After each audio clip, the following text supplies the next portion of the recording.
Okay, so for question number two, it is asking us to find the relative speeds of change at V and T for circuits 1, 2, and 3 here on screen.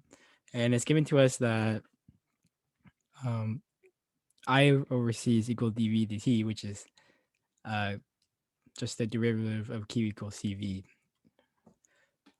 Okay, so knowing that, we're going to want to find the largest value for dV dt because that signifies the fastest change in V in respect to T, which is means it's going faster.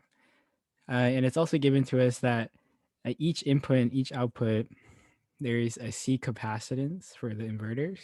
So we can go ahead and draw that in. So for this output, there's one capacitance, and here another capacitance for this output. And for the input, we can also draw one capacitance, and they're all defined as C. And we can also do that for this one and yeah, this one as well. In the same sense, this one over here as well.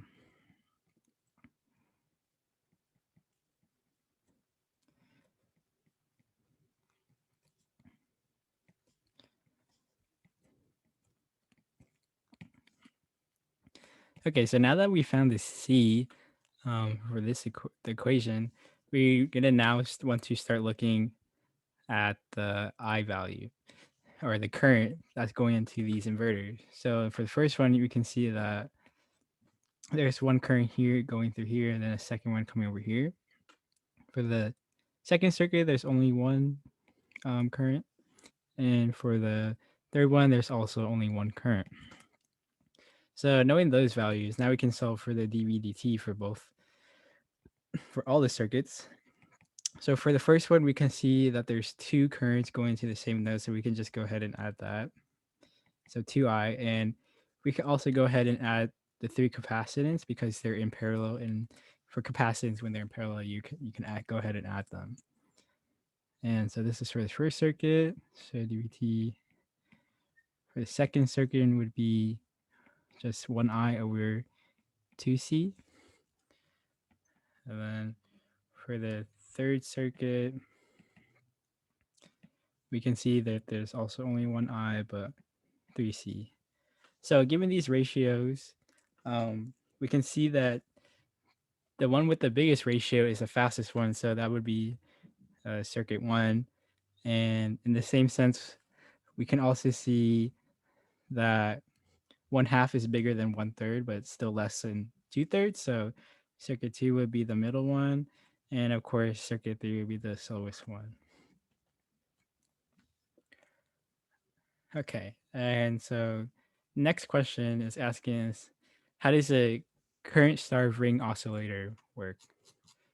So, well, first let's talk about how a ring oscillator works in general. And in general, it is made up like a whole bunch of inverters cascaded in series where each inverter has its own propagation delay, which is due to the parasitic capacitance and other variables in MOSFETs.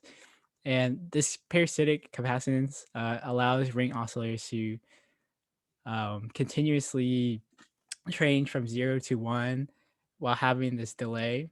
And this depends on the number of inverters. And the more, and depending on the number of inverters, it can have a different frequency. So a current star oscillator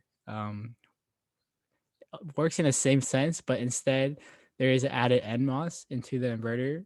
So for example, here, um, this one is in a normal ring oscillator, and then this is the current star uh, oscillator. And the difference here is that this MOSFET limits the number of current that the NMOS in the inverter can have, which is right here. Say this one wanted 1 milliamp, but this one only allowed 1 milliamp.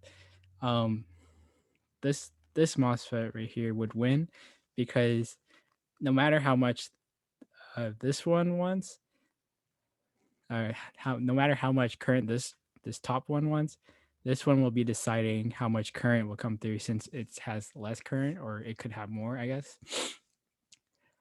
And so in a sense, this allows the current star ring oscillator to be dependent on the amount of voltage present at V control, which is right here, and thus the speed of the oscillator. The higher the control voltage, the higher the current in the inverter, and thus the faster the oscillator operates, since I over C, as we saw before, equals dV dt.